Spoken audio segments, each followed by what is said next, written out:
क्या प्रॉब्लम है? पैसा दिए नहीं क्या तेरे को? तो ठीक है, नहीं तो बोल दे अच्छा नहीं लगना आवाज हमारा, हम चले जाएंगे। तो खड़ा लेके ठीक कर उसको। आज अगर आपको नौजवानों के बारे में बात करना था तो यहाँ मेरे सामने नौजवान बैठना चाहिए था। कल परसों मैंने जमात के बड़ों से पूछा कि भाई बैतुल माल कितना है, तो ये बैतुल माल के बारे में इनको नहीं, नाचना गाना बजाना, और हम तो वो ईद को अभी डॉल्बी की ईद बना दी है ना।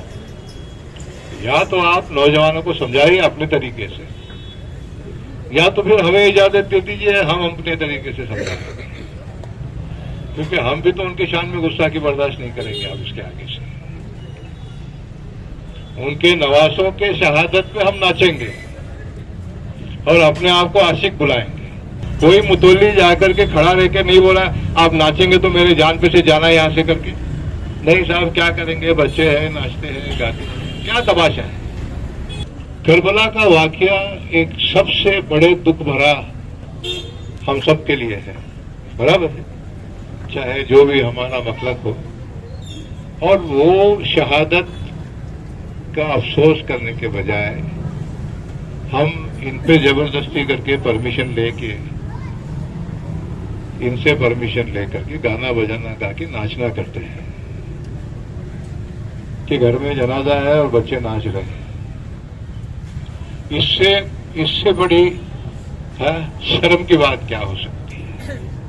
और हमने कौम के इंस्पेक्टर्स को किस लिए लाया है बेलगाम में कि यह आपको समझाए, तो आप ग्रुप्स बना कि इनके ऊपर ही जबरदस्ती करेंगे कि कैसे परमिशन नहीं देखते हम, उससे फोन करवाएंगे। और करने वाले को क्या फर्क पड़ता है, वो आपका नहीं है। जो कलमा पड़ता है उसको दर्द है, अब वैसे ही नाचेंगे तो फिर दर्द कौन करेगा।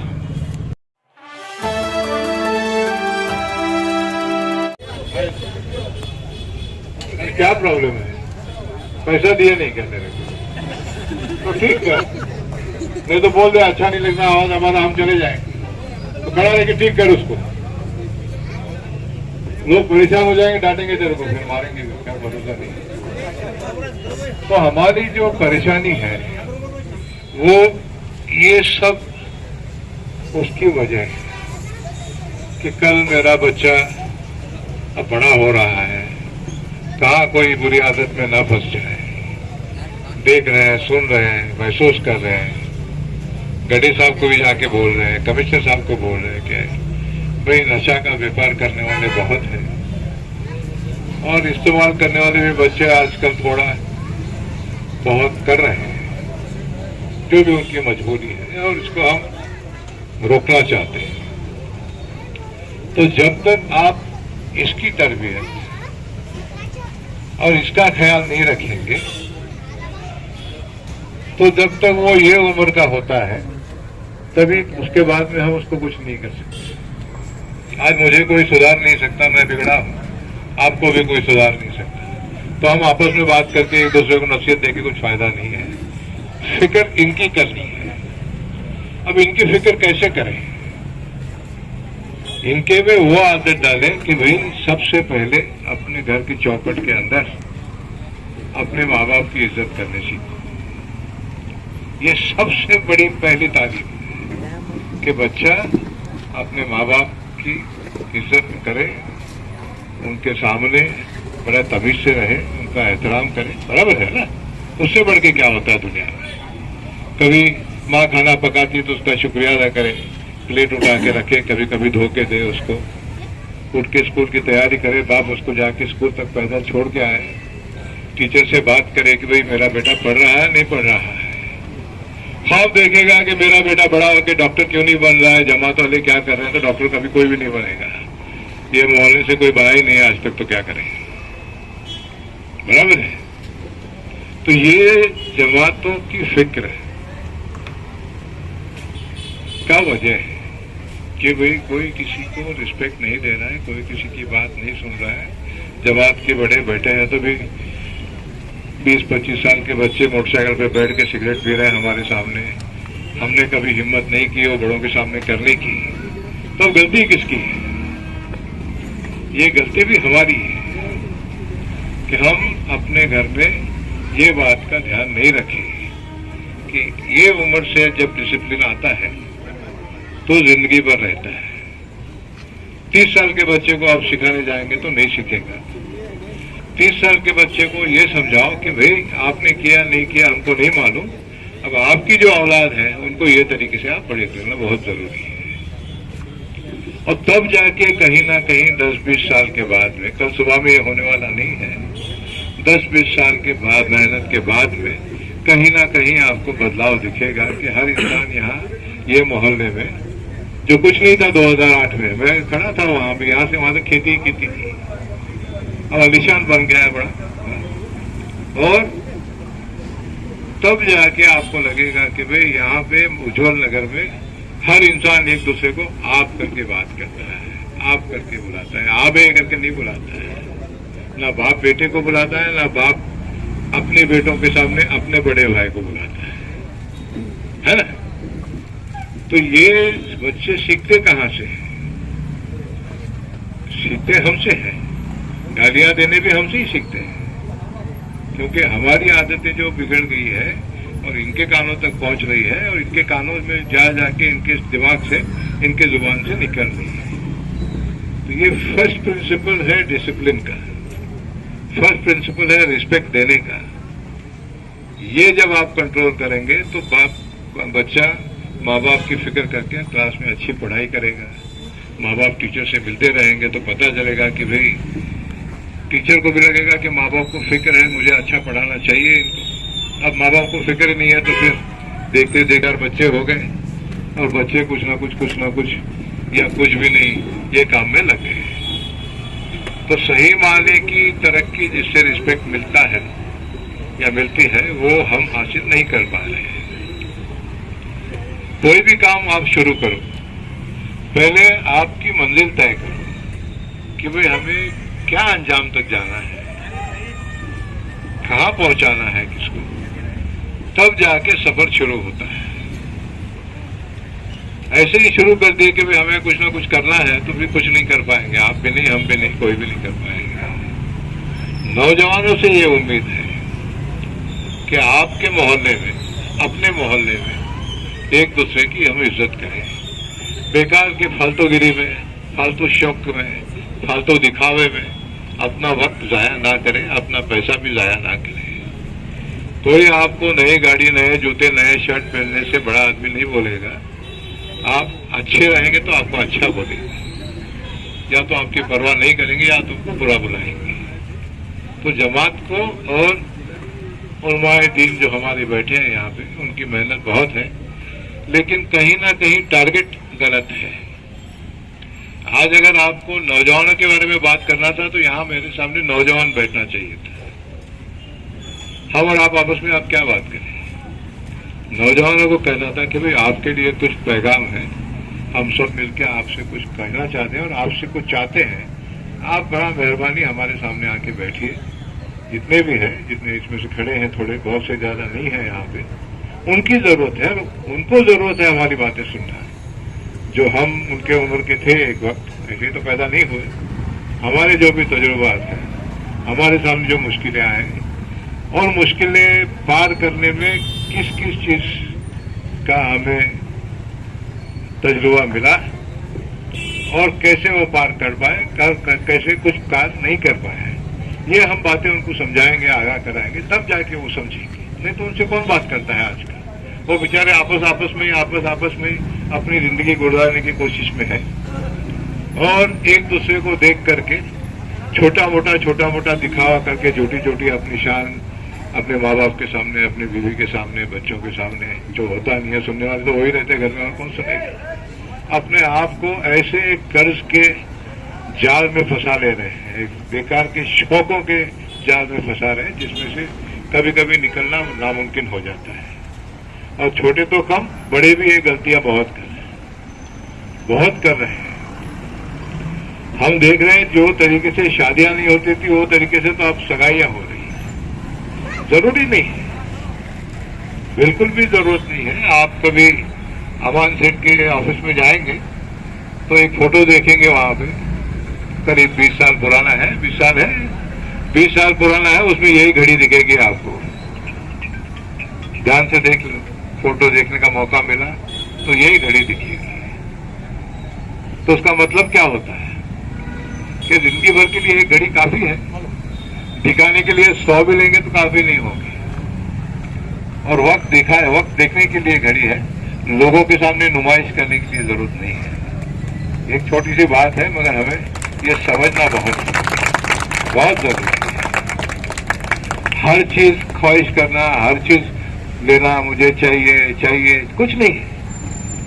आप अपना वक्त और अपनी दौलत जितनी भी हो, कम हो ज्यादा हो, अगर गैर जरूरी चीजों के ऊपर खर्च करेंगे तो जरूरत के टाइम पे आपके पास पैसा नहीं रहेगा। और यही हाल हो रहा है हर जगह कि कोई बचाने का सोच नहीं रहा। कल परसों मैंने जमात के बड़ों से पूछा कि भाई बैतुल माल कितना है, तो ये बैतुल माल के बारे में इनको इल्म नहीं। बैतुल माल वो है जो मुश्किल के वक्त पे कौम के लिए इस्तेमाल के लिए जमा किया जाता है। तो हम इस्लामिक प्रिंसिपल से हट करके बातें कर रहे हैं। जो बड़ों ने हमें बता के समझा के जो गए हैं, वो बातों से हम दूर हो गए। बात में हम, अरे जनाब आइए इधर, आपको बात करना तो आपको माइक दे देंगे, आइए। आप बात करना चाहते हैं? मैं समझा आप बात करना चाह रहे हैं। आओ, वहां क्यों समझा रहे हैं आप? इधर आके खड़े रह जाए। आइए मेरे बाजू में खड़ी, मीटिंग में डबल मीटिंग खड़े हो जाए। अब आपको एक बात बताता हूं कि बीच में कोई ना कोई बदवक्त कुछ ना कुछ हुजूर की शान में गुस्ताखी बातें, सोच, ताने, ये चलता है। देखें, हम भी गुस्से में आते हैं, नौजवान गुस्से में आते हैं। चन्नमा के सामने जा करके 2-4 नारे लगा के एक डीसी को पिटीशन दे के आते हैं हम, बराबर है। मगर हम कितनी उनकी शान में गुस्ताखी कर रहे हैं, कभी सोचे? कभी सोचे? अपने आप को आशिक रसूल बोलने में फख्र महसूस करते हैं, इश्क तो करते नहीं है, बातें बड़ी बड़ी करते हैं। हमने देखा ईद मिलादुन नबी या रसूलुल्लाह मौके पर जो बात तो सरकार ने कही, गाना बजाना नहीं, हमारे लिए हराम है, नाचना गाना बजाना। और हम तो वो ईद को अभी डॉल्बी की ईद बना दी है ना।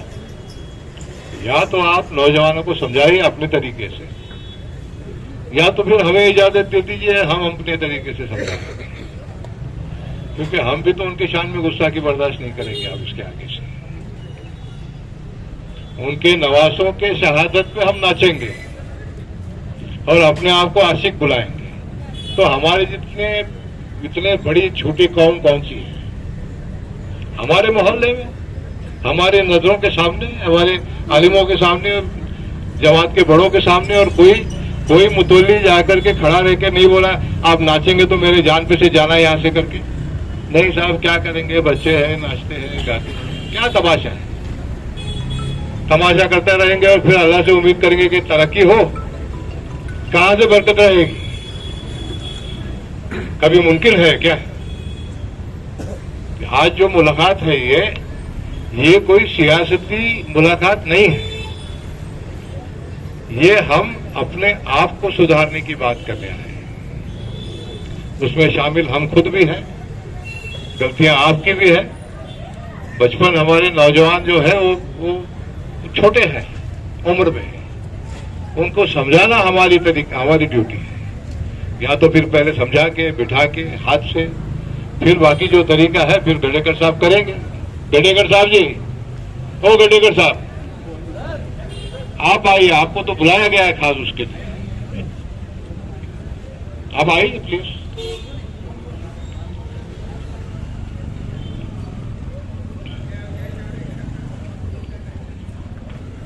करबला का वाकया एक सबसे बड़े दुख भरा हम सब के लिए है, बराबर है, चाहे जो भी हमारा मतलब हो। और वो शहादत का अफसोस करने के बजाय हम इन पे जबरदस्ती करके परमिशन लेके इनसे परमिशन लेकर के गाना बजाना गा के नाचना करते हैं कि घर में जनाजा है और बच्चे नाच रहे हैं।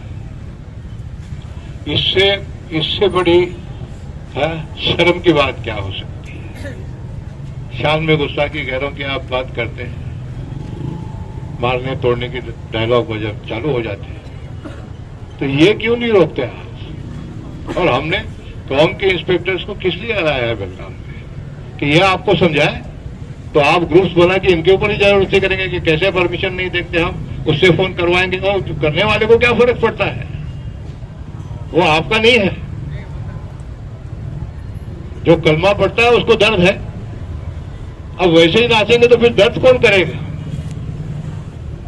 तो क्या उम्मीद करते फिर एक दूसरे को मदद करने की, एक दूसरे की बात समझने की, तरक्की करने की, तरक्की होने की? कैसे हो सकता है? आसमान से जब बद्दुआएं आएंगी तो कौन सी कौन तरक्की करके कामयाब होगी? कीड़े मकोड़ों की जिंदगी जीना पड़ेगा हमारे। ये लानत है हमकी। ये हम नहीं समझ रहे हैं कि इतना जवाल किस लिए आ रहा है, क्योंकि हम हर काम गैर इस्लामी काम कर रहे हैं और उसके बारे में शर्मिंदा भी नहीं है। एक दूसरे को फोन करके जमा कर रहे हैं।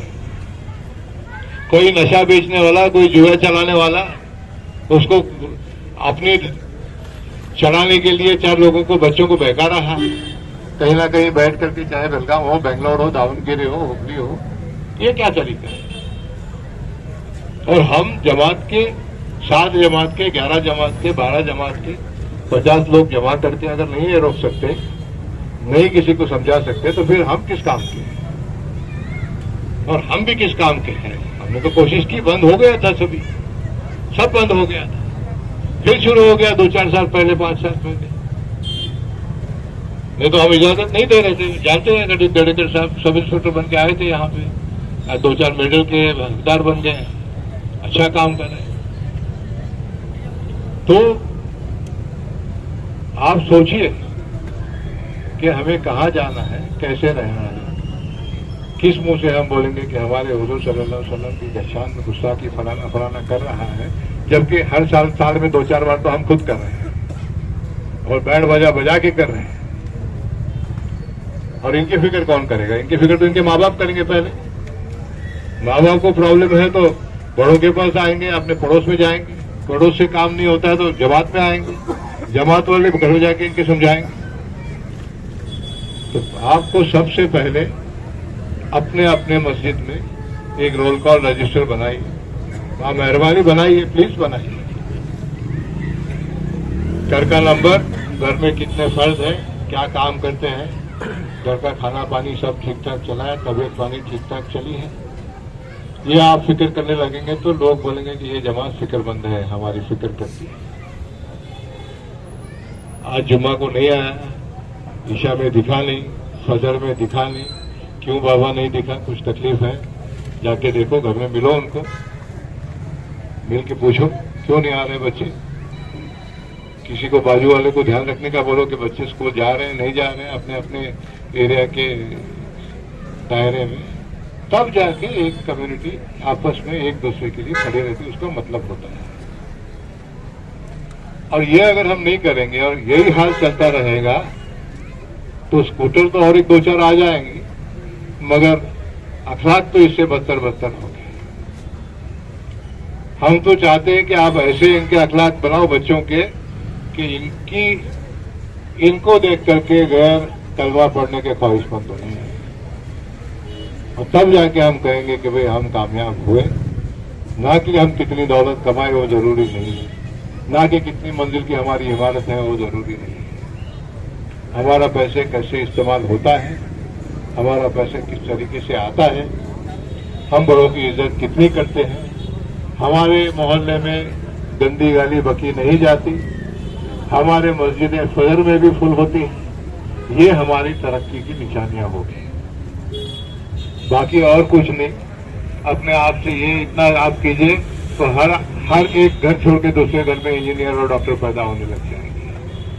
हर दूसरे तीसरे घर में माँ बाप के चेहरे पे आपको खुशी और मुस्कान दिखेगी। हर उलमा को, आलिमों को लगेगा कि भाई अब हमारी इज्जत होने लग गई है। हमने तो सिर्फ गैरों को देखा है अपने स्वामियों के इज्जत करते हुए, हमारी इज्जत कोई करता नहीं है। तब जाके हम कहेंगे कि भाई हम कामयाब हो रहे हैं, हम कामयाबी के रास्ते पे चल रहे हैं इंशाअल्लाह। ये आपसे उम्मीद है, जमात के बड़ों से उम्मीद है कि आप एक सोच थोड़ी सी बदल लें, अपने आप को जिम्मेदार बनाइए, इनके बच्चों के बड़े बन के आप इन तक पहुंचिए। आप इनका आने का रास्ता मत देखिए, आप इन तक पहुंचिए, इनको सही रास्ते पे चलाने की कोशिश कीजिए। इंशाअल्लाह